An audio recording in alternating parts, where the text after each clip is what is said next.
అంటే ఏంటి 2 సంవత్సరాల పాటు 25 నెలలు చదివిన తర్వాత అంటే పాపం అతనికి ఉన్నటువంటి సరే నేను మేధాశక్తితో లేకపోతే ఇంకోటి అన్న విషయం చెప్పను కానీ ఈ కాంపిటీషన్ తట్టుకున్నప్పుడు అతనికి ఉన్నటువంటి ఆ మార్కులో లేకపోతే అతనికి ఉన్నటువంటి విధానానికో లేకపోతే సరే అతను ఓసీ అనుకున్నాడో లేకపోతే వాట్ ఎవర్ ద రీజన్స్ వల్ల ఇప్పుడున్న పాలసీ నాకు రాదు అని ఒక నిర్ణయానికి అతను వచ్చేసాడు. రావచ్చు రాకపోవచ్చు అది ఎవరికి తెలియదు, నిజంగా రావచ్చాము పాపం, అలా కాకుండా చదువుకుంటే వచ్చి ఉండేదే అది వేరే విషయం.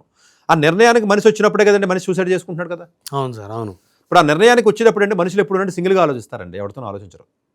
మీరు ఎప్పుడైనా చూడండి critical decisions in the humans, ఇలాంటి డిప్రెషన్ డెసిషన్స్ ఎప్పుడు పక్కడితో ఆలోచించరు మనిషి, మిగతా ఆలోచిస్తారు, చెత్త చెదరంతో ఆలోచిస్తారు. బాధ వచ్చినప్పుడు చూసారు ఇలాంటి నెగిటివ్ వచ్చినప్పుడు ఒకటే ఆలోచిస్తాడండి. ఆ అతను ఆలోచించుకొని ఇంట్లో ఉన్న ఫ్రెండ్స్తో లేకపోతే ఫ్యామిలీ మెంబర్స్తో మాట్లాడుంటే వేరే రకంగా ఉండేది. అతను అలాగా ఆలోచించకుండా అతనే డెసిషన్ తీసుకుని అతను చాలా ఈజీగా రిజర్వేషన్ వస్తుంది నేను డాక్టర్ అయిపోతాను అనుకున్నాడు తప్ప ఇక్కడ అర్థం చేసుకోవాల్సింది ఏంటంటే డాక్టర్ నిజంగా అంటే నేను ఈ పాయింట్ నేను ఎందుకు మళ్ళీ నెగిటివ్ అనుకోవద్దు కానీ ఒక పాయింట్ నేను చెప్పదలుచుకున్నానండి మీ ద్వారా. మెడిసిన్ కెరియర్ అంత గొప్ప కెరియర్ కూడా కాదు, దాని గురించి ప్రాణాలు తీసుకోవాల్సిన అవసరం లేదండి.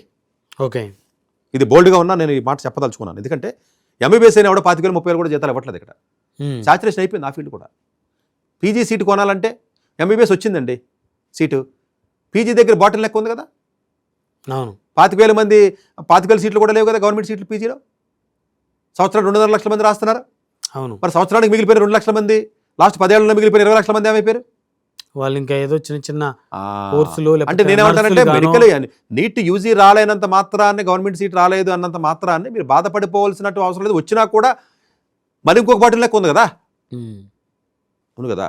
అందువల్ల అది కాకపోతే వేరే అయ్యన్న అదర్ ఆప్షన్స్ ఉన్నాయన్న చూసుకోండి. అందు గురించి పిల్లలందరికీ నేను దండం పెట్టి రోజు ఎందుకు చెప్తున్నామంటే మన వీడియోలో ఒరే మ్యాథ్స్ వదలకండి అమ్మ, చక్కగా ఎంబైపీసీ అయినా చదువుకుంటారు. ఏదన్నా పొరపాటున తేడా జరిగితే ఇంకోదానికి ఏదైనా వెళ్ళే అవకాశం ఉంటుంది. ఏదో పైలెట్టో లేకపోతే ఇంకోటో లేకపోతే ఏదో ఇంకోటి డిజైనో లేకపోతే ఇంకో కోర్స్కి వెళ్ళే అవకాశం ఉంటుందని ఎందుకు చెప్తున్నాం మేము.